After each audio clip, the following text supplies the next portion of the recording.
No, the gods of our land, please have mercy on us and give us the burden we can carry. He continued the incantation, after which he hurled the cowries and waved his head in disagreement. He began the incantation again for the last time and repeated the same thing, but seemed to receive the same result. At this point, the villagers stood still. Everywhere was cold like ice. The chief priest stood up and began to go around the people. The tension grew higher as the villagers were panting. Nobody knew who would be the next victim. After going around the people, the chief priest roared, "The prince must go mad, and he must be banished from our land." The village square went agog. Everyone was touched because Prince Onochie was a man of the people. Prince Onochie burst into tears. The king lost his feet, but was held by his guards. "The gods of our land, what have I done to deserve this? Onochie is my only child and the heir to my throne. Do you want to end my lineage?" King Ndike cried. "Silence!" the chief priest roared. "That is the voice of the gods, and no one questions the gods. But the prince can only be held if any woman accepts to marry him willingly." In the beautiful village of Ndike lived a prince named Onochie. Onochie was a man of the people. He was loved and cherished by all. Despite being the prince and the only child of the king, Onochie was down to earth. The people of Ndike worship python. Therefore, they don't kill, harm, or eat python. Python was a sacred animal and a harmless creature, especially to Ndike villagers. This tradition was passed down from their forefathers. One day, some children went swimming in the village river. While swimming, Obinna, one of the kids, got drowned. The children ran to the village square to raise alarm. The villagers went in search of the little boy, but it was already late as the boy had died before they could find him. It was a dark day in Ndike because they lived in peace and harmony and felt for one another. The people decided to come together to mourn and bury the boy, but Ndike, Obinna's father, stated otherwise. "Obinna, my boy, knows how to swim perfectly. I am not convinced that he was drowned. I believe that the boys must have drowned him, and they must pay for that." The villagers were shocked at his statement. All the children who participated in that swimming was called and questioned, and they all said the same thing. Ndike insisted that the kids must swear before Ilu shrine. In Ndike, it was an abomination for children to swear. Ndike was ordered by the king to bury his son, and no one will swear.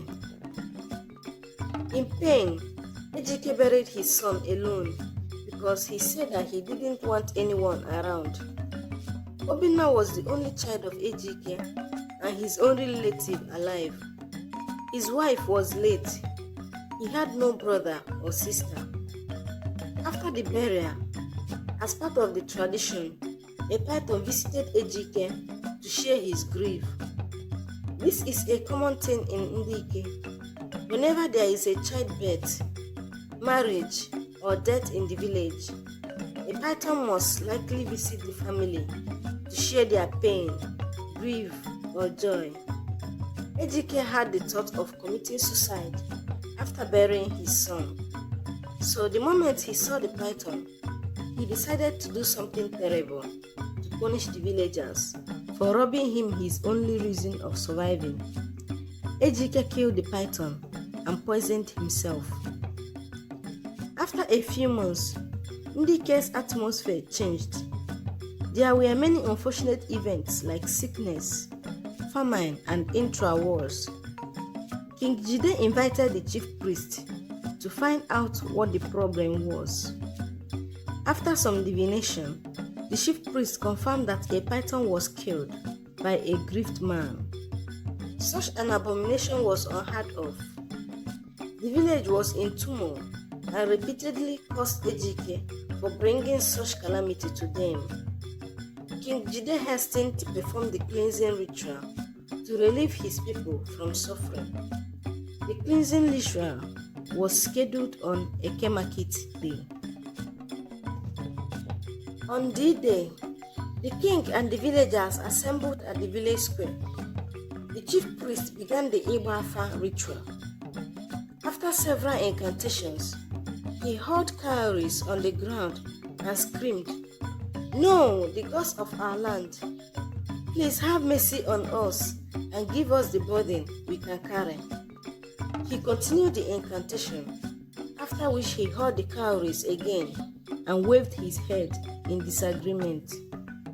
He began the incantation again for the last time and repeated the same thing, but seemed to receive the same result. At this point, the villagers stood still. Everywhere was cold like ice. The chief priest stood up and began to go around the people. The tension grew higher as the villagers were panting. Who will be the next victim? After going around the villagers, the chief priest roared, "The prince must go mad and be banished from our land." The village square went agog.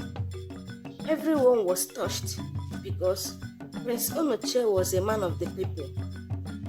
Prince Onochie burst into tears. The king lost his feet but was held by his guards. "The gods of our land, what have I done to deserve this? Onochie is my only child and the heir to my throne. Do you want to end my lineage?" the king cried. "Silence!" the chief priest roared. "That is the voice of the gods, and no one questions the gods. But the prince can only be healed if any woman accepts to marry him willingly." That night was the saddest in Ndike. Many people resorted to different drinking joints to relieve their pain. King Ndike sunk into depression. Prince Obinna cried his eyes out throughout the night. The next day, as early as the first cock crowed, the king hurried to Prince Onochie's chamber to know how his son was doing, but Prince was not found. He raised an alarm and the villagers went into a serious search for the prince, but Onochie was nowhere to be found. Ndike people extended their search to their neighboring villages. One day, Prince Onochie was found and he was already mad. He couldn't recognize his people. The king began to arrange different women who would like to marry the prince, but it did not work. Some women ran off at the sight of the prince. Others endured to an extent and ran away. The more they arranged a marriage for the prince, the worse his problem gets. At a time, he became violent and chased women away. After some months, the villagers got tired, but not the king. He became frustrated and shouted at everyone because he was desperate to see his son back, but the ways of men are not of the gods. Days into weeks, weeks into months, and months into years. The more the king tried to bring back his son, the worse and farther the prince went. At a time, they lost the prince. Nobody knew where he settled. Onochie settled in Umuani village, a village very far from Ndike. He found peace in an abandoned, uncompleted building. Meanwhile, in Umuani village, There was a young lady named Ine. Ine was an orphan that lost her parents at a very young age, but lived with her late mother's friend, Nkechi. Everyone in Umuani knew that Ine was nothing more than a slave to Nkechi. The air Ine breathed annoys Nkechi. Even Nkechi's children took advantage of Nkechi's hatred for Ine to oppress her. Most times, Nkechi's children will commit something bad and accuse Ine, and Ine must definitely receive a serious beating. Sometimes, Nkechi will lock Ine out of the house and she will pass the night in an uncompleted building where Prince Onochie settled. Ine never knew that a madman had moved into the uncompleted building. One night, Nkechi returned from work and found out that the clothes Ine washed in the morning were drenched by rain. She began to hit Ine as usual, after which she locked her outside under the rain. Ine hurried to the uncompleted building. She laid in a corner of the house when she heard someone groaning. She followed the voice steadily to where Onochie lay. Onochie was shivering to his marrow as if he would die immediately. Ine hurriedly covered him with her wrapper. She went back to her corner.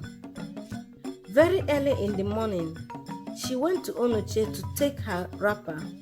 Then she realized that the man she helped last night was a madman. "Get out! Get out!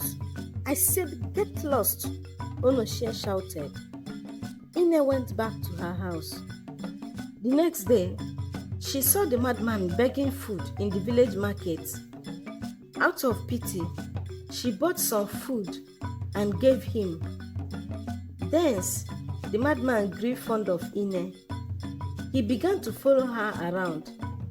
Sometimes, he would hang around their house. Ine did everything to chase him away, but he continued following Ine. Whenever Nkechi was not around, Ine would give him food. One day, Nkechi saw the madman holding her wrapper. "Ine! Ine, come here! How did this madman got hold of my wrapper?" Nkechi asked in anger. Ine was still stuttering when soon Nkechi's son added, "Mommy, Ine gives our food to the madman whenever you are not around." Nkechi could not believe what she had. "After toiling day and night to feed my children, you have the guts to give my food to a madman. So a madman is your boyfriend, right?" Ine wanted to talk when she received a hot slap on her cheek. The madman, who had been watching them for a while, couldn't take it watching Nkechi hit Ine.